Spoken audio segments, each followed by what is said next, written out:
¿Qué onda, raza? ¿Cómo están? Bienvenidos a el primer episodio de Sin Código ni Corbata. El día de hoy quise hacer algo un poquito diferente. Como pueden ver, no estoy en la oficina, no ando en el carro, no ando en la calle, ni mucho menos en un estudio de grabación. Estamos aquí en mi casa, que es su casa, con la intención de estar en un ambiente un poquito más íntimo, más cómodo, más relajado, porque la idea es que esta conversación sea una conversación entre amigos, sin palabras demasiado complicadas, sin tanto rollo, diciéndole las cosas al chile y tratando de explicar temas legales que pueden ocurrir en cualquier familia. En esta ocasión lo hago de esta manera porque para yo poder hacer videos en vivo y poder contestar sus preguntas en tiempo real, necesito cierta cantidad de seguidores. Entonces aquí les dejo también los links a mis biografías de Instagram y TikTok, para solicitar su apoyo, que tengamos la cantidad de seguidores que las plataformas nos solicitan y poder llevar a cabo este proyecto de manera directa, de manera personal, y que ustedes me hagan las preguntas que quieran que este servidor les responda. Sin más, yo soy licenciado Matías García y esto es Sin Código ni Corbata.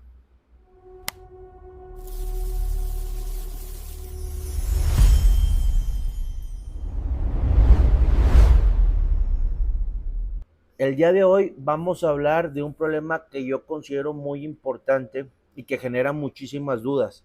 Desgraciadamente también muchísimas peleas entre las familias. ¿Qué sucede cuando una persona fallece sin dejar testamento?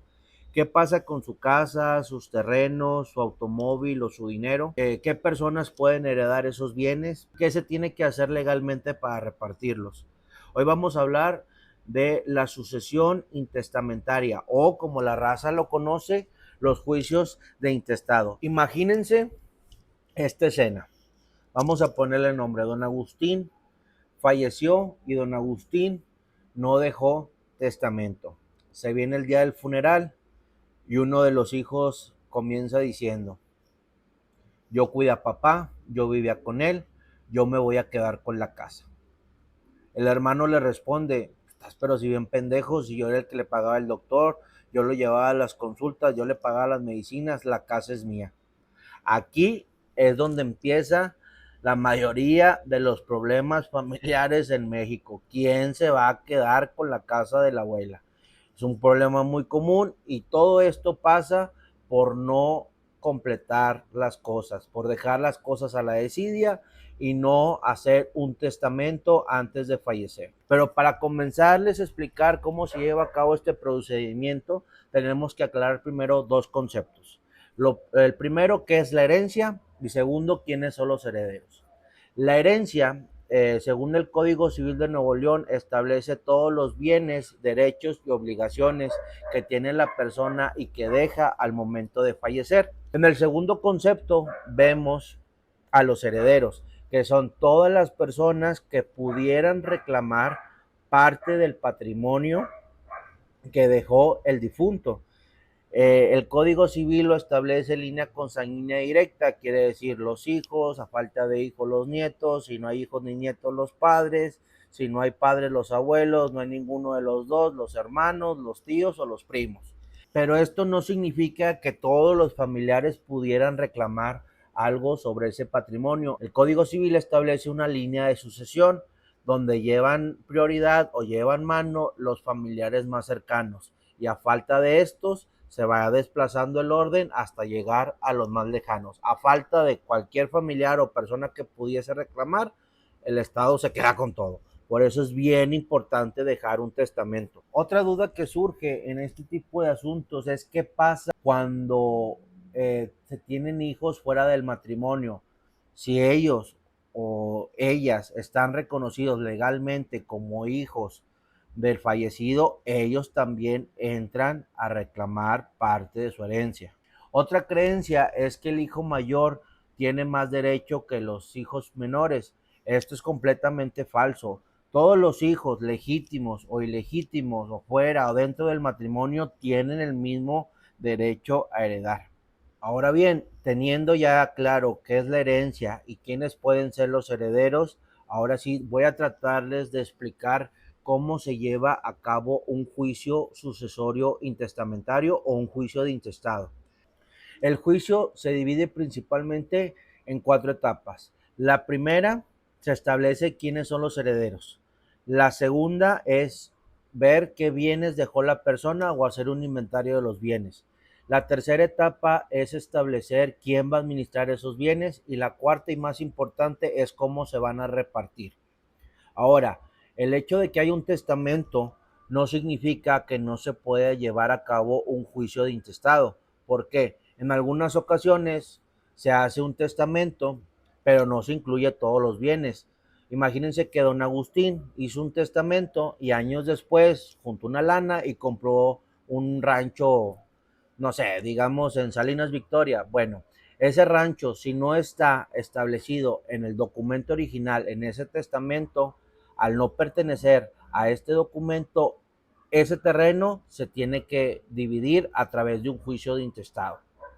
La primera etapa del juicio de intestado. En esta primera etapa se trata de establecer los herederos. ¿Cómo se lleva a cabo? En esta primera etapa se informa al juez que una persona falleció y que aparentemente no dejó testamento. Se presenta el acta de defunción correspondiente y se proporcionan los datos de quienes pudiesen ser los herederos legítimos. También se investiga oficialmente a través del registro estatal de notarías si esta persona efectivamente no dejó testamento y después los familiares que dicen ser los herederos deben de acreditar su parentesco a través de actas de nacimiento, matrimonio y otros documentos. Además, nunca falta, se tiene que publicar un aviso para que cualquier persona que considere tener derechos de esa sucesión se apersone dentro del procedimiento. Y ahí es cuando aparecen los hijos regados. Entonces, para evitar ese tipo de conflictos, dejen su testamento. Ya teniendo evidencia de que la persona se murió, no dejó testamento y quiénes pueden ser los herederos, se tiene que designar un albacea. Este albacea, así se le conoce a la persona que va a tener representación en esa sucesión y que va a administrar los bienes. Pero el hecho de que se designe un albacea no implica que él va a ser el dueño provisional de las cosas. Él no puede decir, esta casa es mía, tú te vas a quedar aquí, tú te vas a quedar allá, sino simplemente va a gestionar y va a facilitar el proceso y tiene que rendirle cuentas a todos los herederos. Por eso, mucho ojo, ser albacea no implica ser el dueño de las cosas. La segunda etapa del juicio de intestado corresponde al inventario y el avalúo. En esta etapa se hace una lista de todo lo que dejó el difunto, como casas, terrenos, automóviles, dinero, derechos de cobro y también las deudas. Después se determina cuánto valen estos bienes. ¿Qué es lo que puede complicar esta etapa? Que las personas empiecen a decir, no, es que ese carro me lo dejó mi papá en vida, no, es que esta casa a mí me la prometió mi papá. Entonces, por eso se tiene que acreditar quién tiene la posesión y la propiedad de cada uno de los bienes y si estos todavía eran del difunto, estas cosas se les tiene que poner un valor, se tiene que cuantificar y se tiene que designar cuánto valen esos bienes.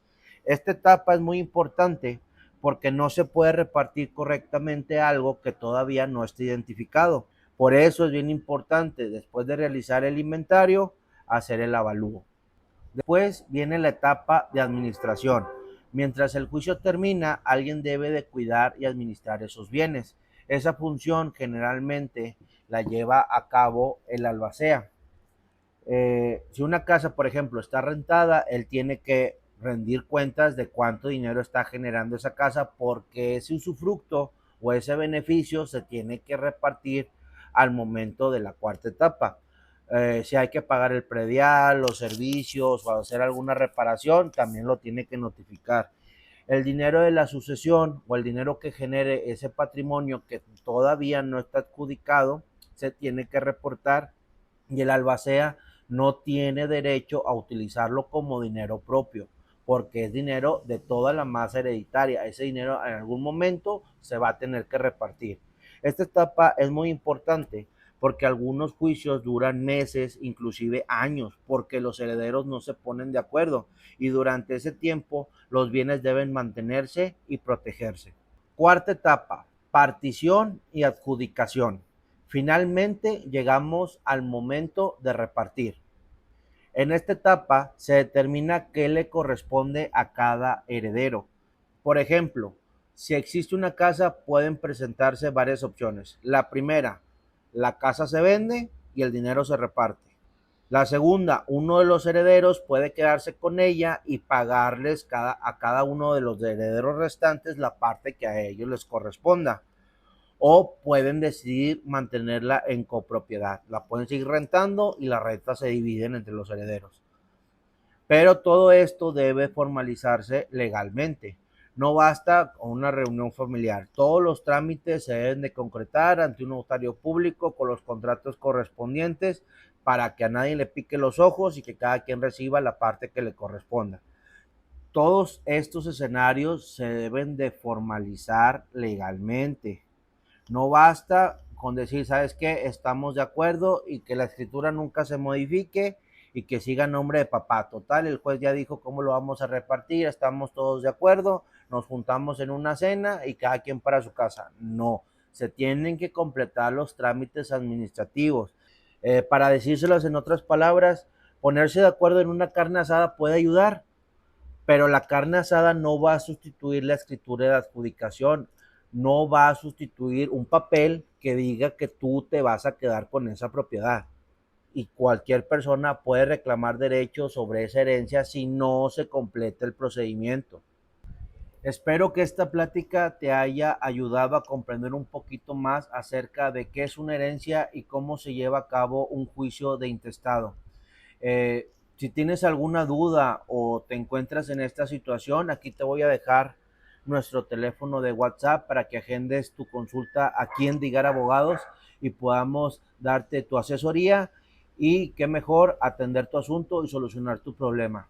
Comparte este video a esa persona que sigue diciendo que al rato arregla las escrituras de su casa y te invito a que comentes aquí en la caja de comentarios acerca de qué otro tema jurídico quisieras que abordemos aquí en la intimidad de mi casa, que es tu casa, y te agradezco por tu tiempo. Esto fue Sin Código ni Corbata.